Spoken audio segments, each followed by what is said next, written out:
Well, good evening. I just wanted to welcome you to my bunker mentality. I don't always agree with everything I hear, but anyway, let's go with something that I saw that got me thinking about stuff. Two different things, I guess, concerning police. The first one is state police, Indiana State Police, plan on using undercover vehicles, but it's not like you're thinking, like a cop car without the lights. It's road trucks, maintenance trucks. They're cracking down on speeders. Why are they cracking down on speeders? Nothing to do with revenue, I'm sure. It's just that they want us safe and they don't want us going out and dying from driving too fast. Now, I understand. It takes a pretty big idiot to speed through a construction site. There's times to slow down, there's time to drive the limit. Other times, maybe go where you're getting to. But just to me, it all boils down to one thing. I understand police are going to catch speeders. That's fine. Use police cars to do it with, not undercover road maintenance trucks. I don't get it. Why not just? I don't get it. And the second thing that got me though going about the police concerns SWAT teams and their inability to really do some surveillance and to perhaps identify their target. When you learn how to shoot a weapon, I'm sure that these SWAT guys are trained to shoot weapons. The number one thing they teach you, always identify your target. Well, these SWAT teams in Evansville took it upon themselves to raid a house. And it seems to me like they did it in a very unsafe manner to themselves, not to mention the people that were inside the house. There was some postings made on an internet website, and they were inflammatory. They were threats towards the cops, perhaps. I didn't get to read them for myself, so I really don't know what they say. I understand free speech. I understand responsible free speech. You don't make threats against the police. I'm not threatening anybody. But what I have a hard time understanding is how can these SWAT teams go on the front porch of the house, flashbang the inside of the house without even really identifying their target, bust out windows, break down the storm door, two flashbangs thrown inside. Well, what do they find? Do they find the evil troll internet poster that doesn't like cops?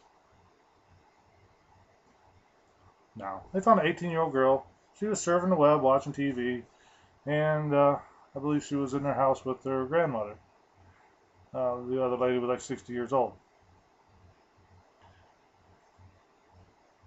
Thank God we didn't have another experience like the one in Detroit where the little girl lost her life from somebody who was a little too trigger happy. And that's when I say these SWAT teams were. They were trigger happy. Again, I understand. They felt threatened. They even said that they were scared because of these postings on the internet. And the funny thing is, the guy that did the posting, his handle was the U.S. Army. And I get the feeling that if he's legit, if it wasn't an agent provocateur, if it wasn't some sort of training mission just to see, this, you never know if something's real or not. But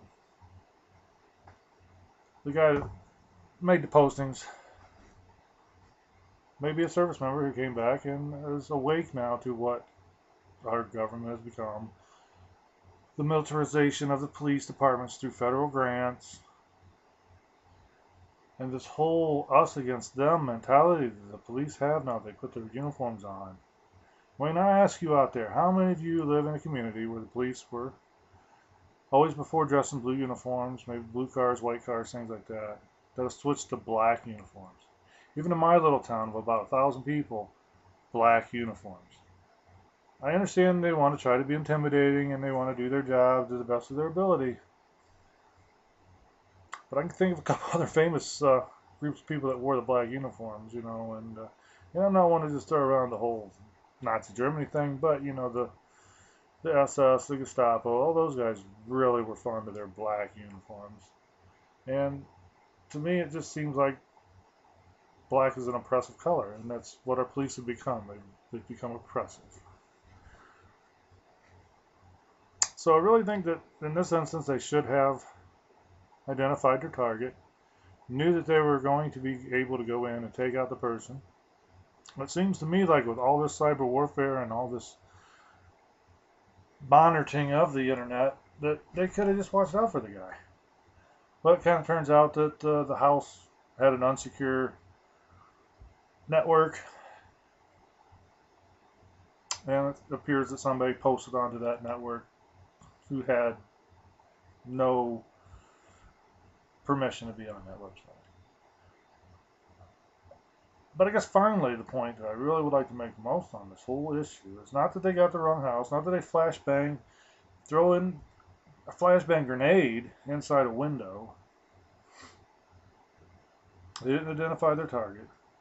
What really gets me the most is they have no apologies for these people, really. And they came right out and said they would do it again the same way, even though the way it turned out it wasn't the people they were looking for. They would still assault this house with SWAT team. This isn't Afghanistan, people. This isn't Iraq. These cops need to understand that there is due process. There are warrants to be served. Not bust people's doors down. Come on, guys. You're just putting yourselves in a bad, dangerous situation when you start going out and just hammering down people's doors, flashbanging their living rooms, not even knowing what's on the other side of the door. So start doing your police work in a more civilized manner, and think about what you're doing first.